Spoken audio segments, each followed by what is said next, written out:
Shh. Okay.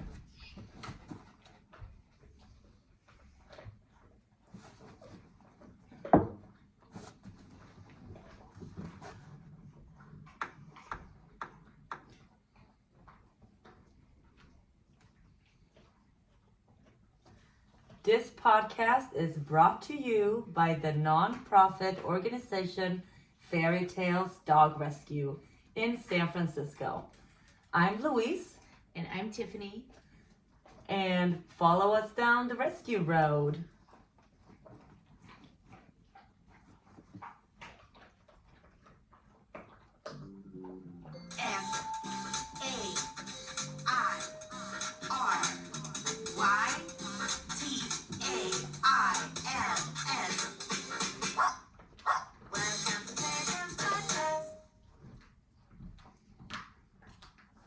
Hi, Tiffany. Hi, Louise.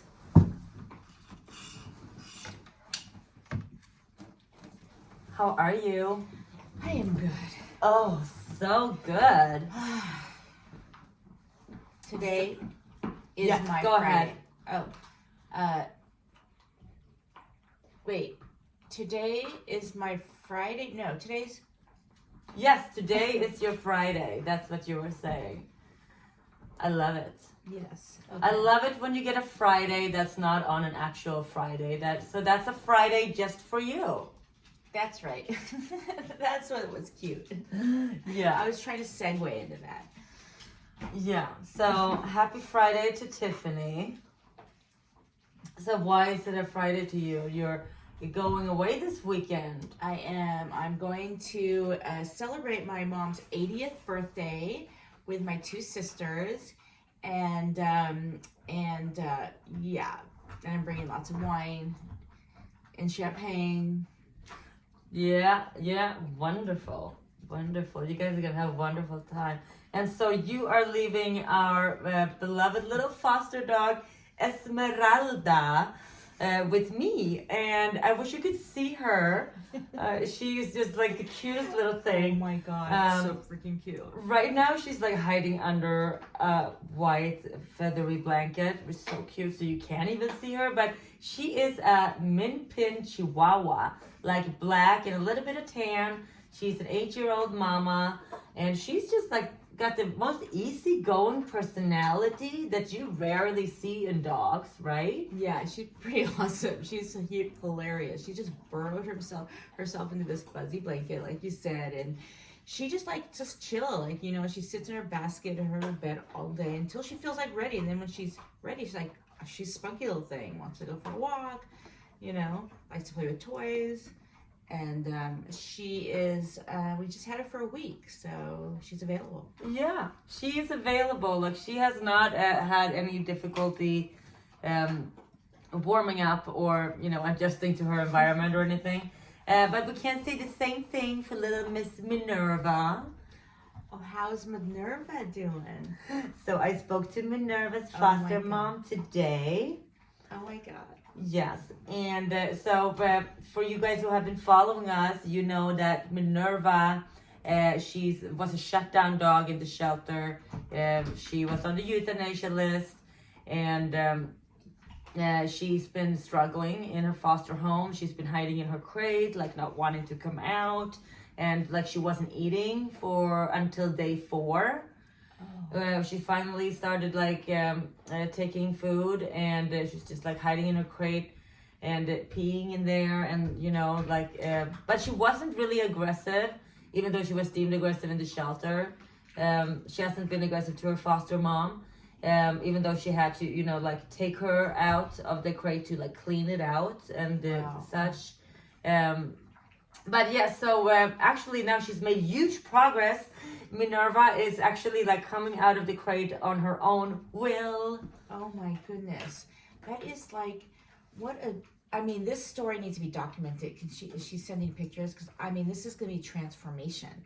Yeah, that's the thing. We will document, but you know, it's such a hard balance thing. Actually, it's so good that you asked this, because it's a conflict that I always have in my mind, because The foster mom doesn't want to, wave a phone in her face all the time No. because this is a shut down dog. She's super scared of humans. Like, she's probably been abused, like, to really lose her trust in humans and never had a positive experience. Like, it's just not appropriate for the person handling her or caring for her to not focus on her, but to focus on this device that she's waving in her face. Like, it's not helping to build trust. It's not helping the situation at all. The one thing it does help, though, is that it helps the world to see what's going on, and we get to share. And that's so important because people get to see and they get to support and help and be inspired to foster and help. So it is a good thing, but we have to find a balance. So pictures are coming, people, as she's going to be more comfortable, is what I'm saying. Yeah, no, I don't think it's like, just a picture when she, from one transition to the next, not like an everyday thing. But I think it'd be cool is if you, because the sad thing is, describe how old she is and what she looks like for her. Yeah, She's only a puppy. Yeah, she's only 6 months old. She's a shepherd, maybe a shepherd mix. You never freaking know. She's only 6 months old, and she's like so scared and shut down, and she should be curious and hyper energetic. Like, this should be a high energy dog, but she's just like sitting scared. And so her foster mom said that now she's coming out of the crate, but it takes her a couple of minutes to get out of the crate. A couple of minutes. It would take a second for any like happy, confident dog to bounce out of that crate. Oh, that poor baby. That is a shutdown dog. And those kind of dogs take a little bit more time, but I have to say, seeing those dogs come out of their shell and be different dogs is so rewarding. And what our foster mom is doing, Jordan, is she's like what an amazing woman. Like, shout out to Jordan her. is thank you to the yes, for the universe for bringing that all together. Yeah, because they're not, we've had some difficult dogs. And I remember having Pumpkin, who was a shutdown dog. Do you remember Pumpkin? She was like the first dog, wasn't she? No, she wasn't the first. No. But I think the first dog was also named Pumpkin. No? Okay, I could be wrong. Go on. There's too many dogs, people. We've adopted a lot of dogs. But Pumpkin was during the pandemic time, I think, or was I? Oh, Ruby! Ruby was Pumpkin, right? No, I might totally wrong. Okay, go on. I'm gonna stop. She was that like Chihuahua that she would like, you couldn't catch her. She would go from my garage to my yard, and she'd be wherever you go, she went the opposite way. She was just like. And then we just leave the door open, and then eventually she started walking into the house, and then eventually started walking into the house, and then she sat next to us on the couch, but you couldn't pet her or touch her, but she would sit near you, and then she would come and sleep in bed with us. Oh. She wouldn't let necessarily want you to pick her up or touch her, but she kept getting closer and closer, all on her own, and she liked, she every now and then she'd let you pet her and pick her up, and then she started getting closer, right, able to hold her and pet her, and she got adopted by a veterinarian. Oh, what a dream! I know. She hit the jackpot. Pumpkin. I want to be adopted by a veterinarian. Right. I know you do, Louise. Oh, Tiffany, I was thinking like that's yes, like she does. Yeah, that's where we should go to pick up guys, to the veterinary school. That's right. Get them while they're young and get the veterinarians, so they're good people. Yeah. So Louise, just so you know, if you're a vet, she's already got a crush on you. Watch out. Anyway, Tiffany. Yes. We need to talk. Uh-oh. I sent you a text message the other day, a screenshot of an Instagram post from Animal Defenders International. Do you remember? Yes. I was surprised because it was about that circus animals in a particular circus group was no longer going to use circus animals, and I was thought, oh, they're still doing that? Like, It's so funny. I had the same reaction. I was like, is that still a thing? right? Yeah, apparently it is, and it's like, wow, we really are still very barbaric. Yeah, that's in why my we opinion. need to talk about this. Yeah, because it's such a cruel life that those animals have to go through. These exotic animals, it's not something, like. What are you looking at? No, I'm just trying to fit into Oh, the I don't want to be the camera, only so- one. I don't want to be the only one in the camera. Yeah, because I'm not fitting into the camera. Well, then We're let's trying fix it. to. Because I don't want to be the only one. I don't know if we can fix. Maybe we should just say "fuck it" on that one. But so people who are listening, we are now also on our YouTube channel, and we love you guys to follow us on our podcast. And if you want to see us talk, you can also do it on our YouTube channel. And if you remember in the beginning when we started this podcast, we had some technical difficulties until we figured out how to make the sound and the editing and work.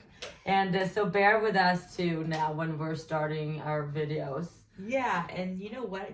If any of you were there from the beginning listening to us, oh my gosh, we love you.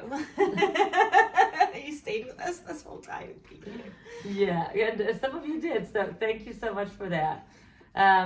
But yeah, that's why I'm just like leaning in awkwardly over the table, and Tiffany was asking like what I'm doing, like what are you looking at, and I'm just trying to fit into the frame, and it's just anyway, I'm not gonna care about it anymore. It's gonna be what it is, because now we have to talk. We have to focus on this issue.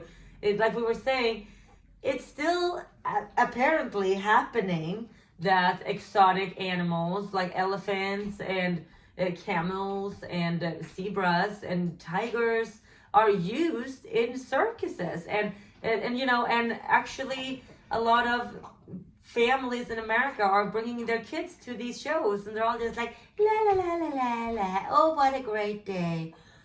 But really, are they? Because when I was a child, I was mortified by the sight of these things.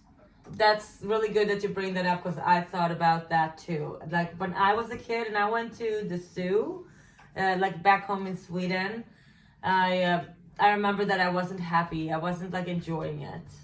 It was just this awkward, weird energy. It was sad because the animals were sad, but then there were also adults who were oddly excited around you. I mean, I understand. You're like, wow, you're this close to these beautiful animals. I get that but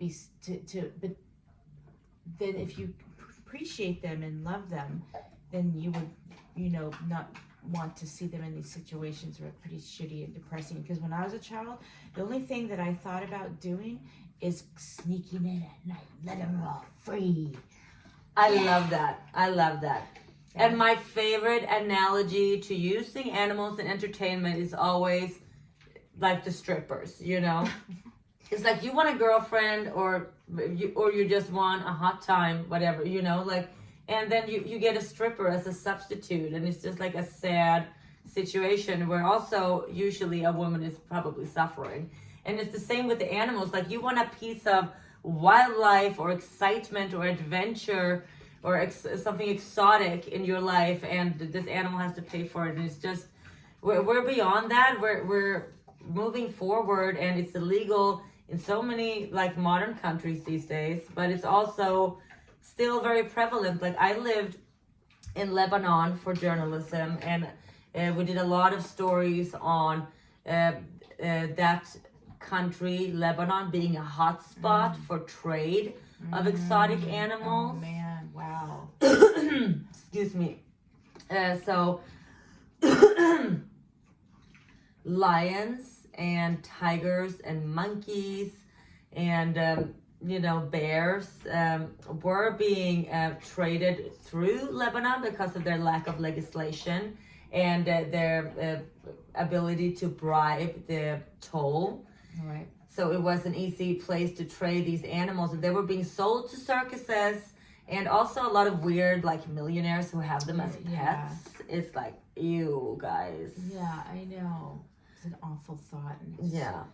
And anyway, it's like a big deal. It's a multi-million-dollar business. It's happening, and it's apparently still happening in the circuses in the U.S. We have now found out because of Animal Defenders International post. I want to read it. Can I read it? Please. So this is what they said on their Instagram post. Another U.S. circus has dropped their Animal Act. Universal Circus will finally be animal free after decades of using wild and exotic animals in their show. The circus has a history of animal escapes and animal welfare violations, including injured animals denied veterinary care and animals punched or yanked by the mouth. Zebras and tigers have escaped from Universal numerous times over the years, resulting in injuries to the animals, unquote. I mean, am I the only one? I mean, I know our listeners obviously feel this too, because you wouldn't be listening to the show if you didn't feel love and care for animals. But I can't, like, for me, it's like, that is wrong. This is so wrong. And how could I sit here and know that this happened? And it's frustrating and horrifying. And yeah, but that's what those people at Universal finally decided. Like, they're not going to do that anymore. So they're joining the cruelty-free club, and it's a big win. I mean, let's focus on the positive here, people. Good. Yes. It's a big win. We got a big win. One more U.S. circus is dropping their Animal Act. And this is a big deal because there's actually a bill of law that is in the works to make it illegal for exotic and wild animals to be used in circuses. And so this bill of law is called, hang on people, it's called Traveling Exotic Animal and Public Safety Protection Act. I'm going to say it again so you can give it a Google, because if you give it a Google, then you can find your way to click on to sign petitions and find your local legislators and also, of course, federal legislators that you can contact and how to email them and send them like a pre-written letter. You just click, find your way through Google. So the bill of law, if you want to help, is the Traveling Exotic Animal and Public Safety Protection Act. And this would prohibit the use of wild animals in traveling shows such as circuses and rodeos. Whew. That is, you know what? This is a worthy cause. We got to do something to improve humanity. And we are, like you said, it's joining the cruelty-free club. So people are more aware of where they're spending their money and supporting different products and organizations based on what they do or do not do. Yeah, exactly, because we have to keep talking about this because these are, wild, beautiful animals that are living their life in extreme confinement. Like they can't move and turn around, and they can't run around and get the exercise that they need. That is torture to an animal. Like these big, beautiful animals, they have so much energy. They need to run. Duh. That is pure torture. Pure torture. If they're in confinement where they can't move. I mean, can you imagine being like that? Where you're in like a small, that's a torture box. You can't move. I mean, that's fucking nightmares. That's like a horror movie. It's not even jail. What these animals are facing. How would you compare it to like, oh, this is how we treat people in jail? No, it's actually how we treat people in Guantanamo. Prisoners of war. This is like prisoners of war. But these are innocent animals, So wild animals in circuses, they live their lives in extreme confinement. They're completely deprived of freedom to move around. Obviously freedom in general, but even like freedom to move around. And they're constantly stressed out due to the long, arduous journeys they have to do from place to place. It doesn't make sense for these animals to be transported this way or at all, to go from place to place, and they're constantly feeling fear and they're experiencing a lot of abuse. So this bill, the Traveling Exotic Animal and Public Safety Protection Act, really needs to happen, people, and that's why it's so important that we're talking about this today. Spread the love, spread the news. You know, I was just thinking as you're talking, and I remember, you know, watching Dumbo as a child. You know, the Disney, it's about circus elephant. Yeah, I love Dumbo. But I hated Dumbo because I loved Dumbo because I loved it, but I was always so sad. The same thing that really did portray how awful circuses were. Oh, yeah, remember that book we both read about this running away with the circus? What's it called? Water for Elephants. Water for Elephants. And they made a movie, with Reese Witherspoon. But yeah, I read the book and Reese Witherspoon was in it. Yeah. I never watched the movie. The movie's pretty good. Is it? Yes, it is. Because the book is really good, people. You should read it. But I remember Tiffany read it, and then you gave it to me. I know. And okay, just so you know, people, if you recommend a movie or apparently a book where there's any dog dying, whatever the case, she will give up on that movie and be mad at you that you even recommended it, just so you know. So I was in my bathtub and reading the book, and so one of the characters have a dog, and the dog goes missing, and it seems like the dog, you know, is like taking a potty break when the train that they're traveling with makes a stop, and the train like moves on, and his dog is forever lost. And so he's a short-grown person that works on a circus, and this dog and him have this beautiful relationship. So it's heartbreaking when he loses his dog. And I'm in the bathtub reading this on a Saturday, trying to enjoy myself. And I just throw the book across the room, and I send Tiffany angry text messages. Did you finish the book? I did. You did? Yeah, because I told Robert, my assistant, about it, and he's like, "You dumbass! Like, keep reading. He gets the dog back." Like, and I'm like, okay. And then I read it, and it's a really good book, but it's really horrible because it paints a picture of how circus animals were treated. And I just thought that this was back in the days because that's where the story took place. I didn't realize it's still happening. Right. This has been a lot. I know. This is like, God, when did they start circuses? Like 1900s or something like that? It's really old. It's because you know the freak shows. Yeah, freak show and the practice of it. Yeah,